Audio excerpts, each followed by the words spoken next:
চলছে। নেতাজি জন্মজয়ন্তীর মঞ্চ মিথ্যের বলে মমতা বন্দ্যোপাধ্যায়। এবার আদিবাসীদের নিয়ে মিথ্যাচার মমতার। আদিবাসীদের নাম নাকি বাদ দেওয়ার চক্রান্ত চলছে। এরপর কে কে খাবে সেটাও ঠিক করে দেওয়া হবে। রেড রোড থেকে এহেন মন্তব্য করেন মুখ্যমন্ত্রী। কোথায় আদিবাসীদের নাম বাদ দেওয়া হয়েছে, কোথায় চক্রান্ত চলছে, কোনো প্রমাণ আছে, কোনো তথ্য আছে, কোনো নথি আছে? সে নথি নেই, তথ্য নেই, অথচ এই ধরনের মিথ্যাচার একদম বহাল তবিয়াতে আছে। স্বয়ং মুখ্যমন্ত্রী তিনি রেড রোড থেকে এহানো মন্তব্য করছেন, আর তার এহানো মন্তব্যের জন্যই রাজ্য জুড়ে রীতিমতো আগুন জ্বলছে। গোটা রাজ্য জুড়ে বিশৃঙ্খলার পরিস্থিতি তৈরি হচ্ছে। বারে বারে সে ছবি আমরা দেখতে পাচ্ছি।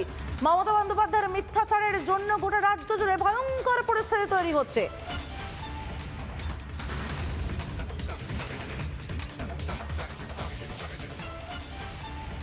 ট্রাইবালদের নাম বাদ দেওয়ার চক্রান্ত চলছে। তপশিলীদের, আমার বাড়িতে একটি মেয়ে থাকে তপশিলী, আমাকে বললো আমাদের বাড়ির সবাইকে ডেকেছে। নেতাজি জন্মজয়ন্তীর মঞ্চে আপনারা শুনলেন মিথ্যের বলে এসআইআর এ নাকি আদিবাসীদের নাম বাদ দেওয়ার চক্রান্ত চলছে। আদিবাসীদের নাম বাদ কোথায় দেওয়া হচ্ছে, কোথায় চক্রান্ত হচ্ছে, কোনো নথি আছে, কোনো তথ্য আছে? না, সেসবের কোনো উল্লেখ নেই। মঞ্চে দাঁড়িয়ে থেকে এই ধরনের মিথ্যাচার নিশ্চিতভাবেই আছে।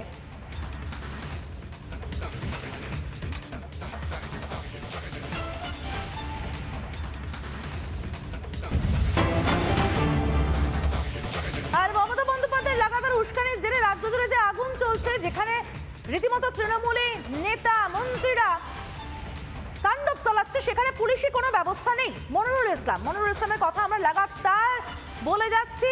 মনিরুল ইসলাম, যাকে দেখতে পাওয়া গিয়েছে ভিডিও অফিসের মধ্যে চেয়ার ছোড়াছুড়ি চলছে যখন, কাগজ ছোড়াছুড়ি চলছে যখন, তাণ্ডব চলছে যখন, তখন মনিরুল ইসলাম সেখানে ছিলেন। অথচ মনিরুল ইসলামকে এখনো পর্যন্ত গ্রেফতার করা হয়নি, তার বিরুদ্ধে এফআইআর টুকুও করা হয়নি। আমাদের সঙ্গে রয়েছেন আমাদের প্রতিনিধি অনুপম। চলে যাব সরাসরি অনুপমের কাছে। অনুপম, ঘটনার পর এতগুলো দিন কেটে গেল, আজকের দিনটাও কেটে গেল, এখনো মনিরুল ইসলামকে কি ওই ভিডিওতে আইডেন্টিফাই করতে পারছেন না তৃণমূলের প্রশাসন?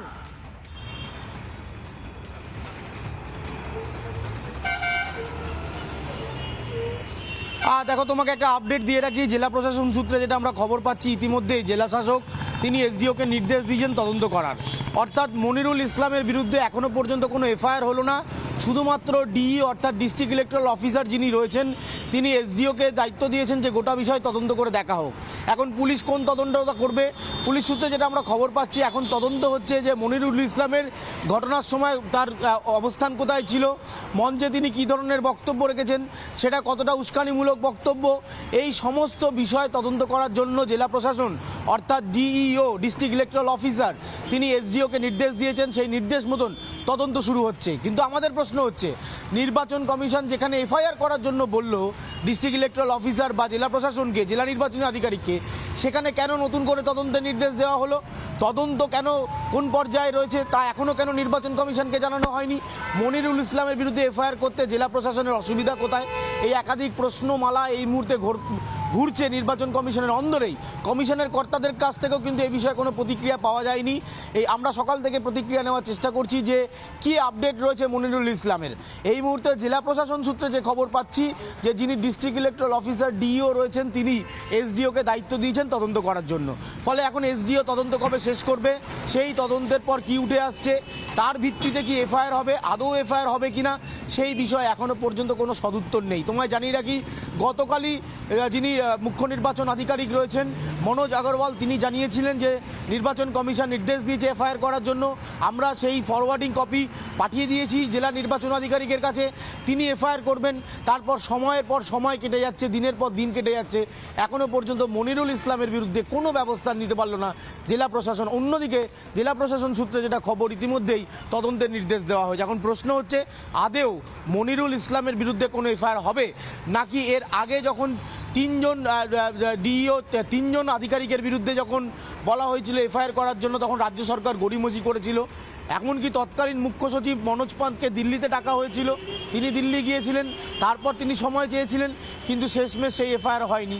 ফলে এবারও সেই মনিরুল ইসলামের বিরুদ্ধে ওঠা অভিযোগ, সেই অভিযোগের বিরুদ্ধে জেলা প্রশাসন কোনো এফআইআর করলো না, এখনও পর্যন্ত করলো না। সন্ধ্যের পর কি হবে, বিকেলের পর কি হবে কেউ জানে না। তবে এখনও পর্যন্ত যে আপডেট রয়েছে আমাদের কাছে, শুধুমাত্র ডিইও ডিস্ট্রিক্ট ইলেকট্রাল অফিসার তিনি এসডিওকে বলেছেন তদন্ত করে দেখুন এবং তদন্তের রিপোর্ট জমা দিন। বেশ, সঙ্গে থাকো অনুপমা। আমরা লাগাতার এই প্রশ্ন করে যাচ্ছে যে কেন মনিরুল ইসলামের বিরুদ্ধে এখনো কোনো ব্যবস্থা নেওয়া হলো না। তার মানে কি মনিরুল ইসলামদের মতো লোকেদেরকে গুন্ডামি করার জন্য ছেড়ে রাখা হয়? এদের ভরসাতেই কি ভোটে লড়া হয়?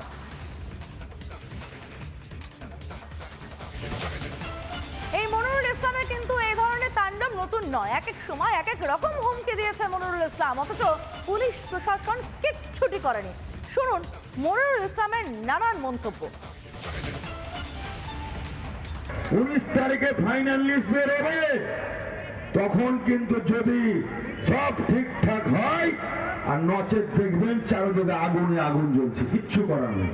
19 তারিখে ফাইনাল লিস্ট বেরোবে, তখন কিন্তু যদি সব ঠিকঠাক হয় আর নচেত দেখবেন চারদিকে আগুনে আগুন জ্বলছে, কিচ্ছু করার নেই।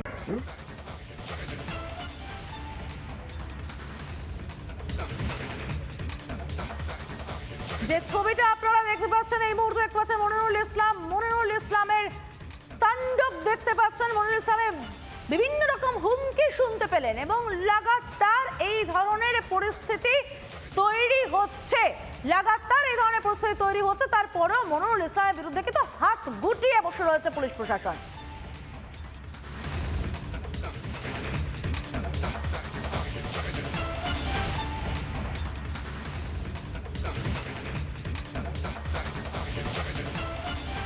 যখন নাম শুনছে তখন উনি বলছেন আপনার কিছু লাগবে না, আর রহিমের যখন নাম শুনছে তখন 14 গোষ্ঠীর ওর খতিয়ান চাইছে। এই দ্বিচারিতার নির্বাচন আর ফারাক্কার মানুষকে বাঁচাতে গিয়ে যদি গুলি খেতে হয়, মনিরুল ইসলাম আগে গুলি খাবে। কাগজ আমরা দেখাবো না, ঠিক আছে, মরতে রাজি আছি। সাধারণ করে সেটা সাধারণ মানুষের ক্ষোভ উগড়ে পড়েছে। আমাদের তৃণমূলের তরফের থেকে আমি যদিও এসপি লেভেলে কথা বলেছি, ওপরেও কথা বলেছি, আর যেন এই বিডিও অফিসে যে ঘটেছে একটা জনবিস্ফোরণ হয়েছে, মানুষের বহিঃপ্রকাশ হয়েছে। এর বাইরে যদি একটা লোককে গ্রেপ্তার করা হয় তাহলে কিন্তু ফারাক্কা ব্লককে অচল করে দেওয়ার কথা কিন্তু আমি বলেছি। তার জন্য কথা দিয়েছে, যা হয়েছে হয়েছে, আর কাউকে আমরা ধরপাকড় করবো না। গণতান্ত্রিক পদ্ধতিতে আমরা আন্দোলন করব। এই ঝান্ডা কমচির ঝান্ডা চলবে না, লাঠিতে ভাঙতে হবে, লাঠিতে। কোমরকে ঢিলা করে দিতে হবে নির্বাচন কমিশনের। তুমি আকাশে আছো, পাতাল থেকে ছেঁচিয়ে বের করবো। আমি শুধু ইশারায় বলবো, 19 তারিখে ফাইনাল লিস্ট বেরোবে, তখন কিন্তু যদি সব ঠিকঠাক হয় আর নচেত দেখবেন চারদিকে আগুনে আগুন জ্বলছে, কিচ্ছু করার নেই।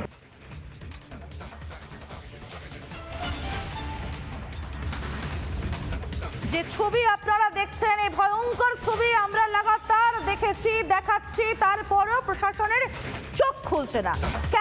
কেন প্রশ্রয় মনিরুল ইসলামদের? কি বলছেন বিজেপি নেতা দিলীপ ঘোষ এবং বিজেপির সহ সভাপতি তাপস রায়, আমরা শুনবো। নামের সঙ্গে ইদানিংকালে বেশ কিছু বছর ধরে দেখা যাচ্ছে যে ওনার নামের সঙ্গে সঙ্গতি নেই, ওনার আচার আচরণ, কথাবার্তা, মায়া, মমতা, দয়া। সেক্ষেত্রে বিপ্লব দেব একেবারেই তার সঠিক পর্যবেক্ষণ। আইন শৃঙ্খলা বলে কিছু নাই, আর যেটুকু আছে কোনো কেন্দ্রীয় সংস্থাকে এখন ঢুকতে দেওয়া হয় না, কাজ করতে দেওয়া হয় না। তো সাংবিধানিক ব্যবস্থা ধীরে ধীরে ভেঙে পড়ছে, রাষ্ট্রপতি শাসনের দিকে যাচ্ছে পরিস্থিতি। আমি জানি না এসআইআর আদৌ সময় পূর্ণ হবে কিনা, নির্বাচন ঠিকমতো হবে কিনা, বা এই সরকার শেষ পর্যন্ত থাকবে। নানা ধরনের কন্টেন্ট দেখার জন্য লাইক করুন, শেয়ার করুন আমাদের ফেসবুক পেজ, সাবস্ক্রাইব করুন আমাদের ইউটিউব চ্যানেল। পাশাপাশি অন্যান্য ব্রেকিং নিউজের জন্য অবশ্যই চোখ রাখুন রিপাবলিক বাংলায়।